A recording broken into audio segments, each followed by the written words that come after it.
Un voisin un peu trop bruyant, un artisan qui a mal fait son travail, on a tous une histoire comme ça en tête. Et parfois, la discussion, elle est dans l'impasse, il ne reste qu'une seule porte à pousser, celle du tribunal. Mais qu'est-ce que ça veut dire au juste de saisir la justice? C'est ce qu'on va décortiquer ensemble. On connaît bien ce sentiment, n'est-ce pas? Celui d'être bloqué dans un conflit. Que ce soit avec un voisin, un commerçant, le dialogue est complètement rompu et la frustration, elle, ne fait que monter. Alors qu'est-ce qu'on fait quand parler ne sert plus à rien? Eh bien, c'est justement là que le système judiciaire entre en jeu. Quand on a tout essayé, la négociation, la médiation, la conciliation, et que rien n'a marché, il reste cette voie officielle pour enfin obtenir une résolution. C'est vraiment le dernier recours, la solution pour sortir de l'impasse. Et au cœur de tout ce processus, il y a une figure absolument centrale, le juge. Son rôle, attention, ce n'est pas de proposer un petit arrangement. Non, son rôle, c'est de trancher. C'est lui et lui seul qui a le pouvoir de mettre un point final, un point officiel au conflit. Alors concrètement, un juge c'est qui? C'est un magistrat, un agent de l'État dont la mission est fondamentale. Il doit dire le droit. En d'autres termes, il prend la loi, il regarde la situation précise du conflit et il l'applique pour dire qui a tort, qui a raison et quelles sont les obligations de chacun. Et c'est là qu'on touche à une différence, mais alors fondamentale. Prenez un médiateur. Lui, il est là pour aider à trouver un terrain d'entente. Il va proposer une solution. Le juge, lui, ne propose absolument rien du tout.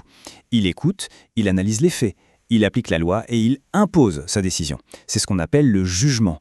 Et cette nuance, elle est capitale. Bon, mais alors, un procès, comment ça se déroule en vrai? Ça peut paraître hyper complexe, un peu intimidant même, mais en réalité, ça suit des étapes très, très structurées. Allez, on regarde ça de plus près.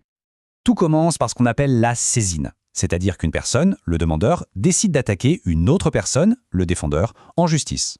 À partir de là, s'ouvre une phase où chacun présente ses arguments, ses preuves. Le juge, lui, écoute tout ça, il analyse, puis vient le moment crucial du délibéré. Seul ou avec d'autres juges, il va peser le pour et le contre avant de rendre sa décision. Mais attention, ce n'est pas fini. Une fois la décision prise, il faut l'appliquer. C'est l'étape 2, l'exécution. Et c'est là que réside toute la force de la justice. La décision d'un juge, ce n'est pas une simple recommandation, non, c'est obligatoire. Si l'une des parties refuse de s'y plier, l'État a les moyens de forcer l'exécution, par exemple en envoyant un huissier. C'est la garantie que le conflit aura une fin, qu'on le veuille ou non. Mais alors, est-ce que c'est la solution parfaite? Pas si simple. Aller en justice, ça a des avantages très clairs, mais ça a aussi de gros inconvénients qu'il faut absolument avoir en tête avant de se lancer là-dedans. D'un côté, l'avantage, il est énorme. C'est la finalité. Le jugement met un terme définitif et obligatoire au problème. C'est net, c'est clair. Mais, de l'autre côté, les inconvénients sont de taille. D'abord, le temps. On ne parle pas en jours, on parle en mois, voire en années de procédure. Et puis, il y a l'argent. Entre les frais de justice, les honoraires d'avocat, la facture peut très vite devenir salée. Alors au final, qu'est-ce qu'il faut retenir de tout ça? Le recours au juge, c'est sans aucun doute la solution la plus radicale et la plus efficace pour mettre fin à un conflit. Mais voilà, cette efficacité, elle a un prix. Ce n'est ni rapide, ni gratuit. C'est un engagement qui est lourd, qui demande du temps, de l'énergie et des moyens financiers importants. Tout ça est parfaitement résumé par cette phrase. Le recours au juge est le dernier recours quand toutes les solutions amiables ont échoué.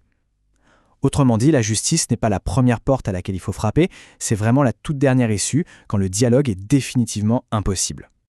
Ce qui nous amène à la question que tout le monde doit se poser avant de se lancer, face au temps, à l'énergie et à l'argent que ça va coûter, est-ce que cette décision finale en vaut vraiment la peine? La réponse, bien sûr, elle dépend de chaque situation. Et c'est sur cette réflexion essentielle qu'on va se quitter. Merci pour votre attention.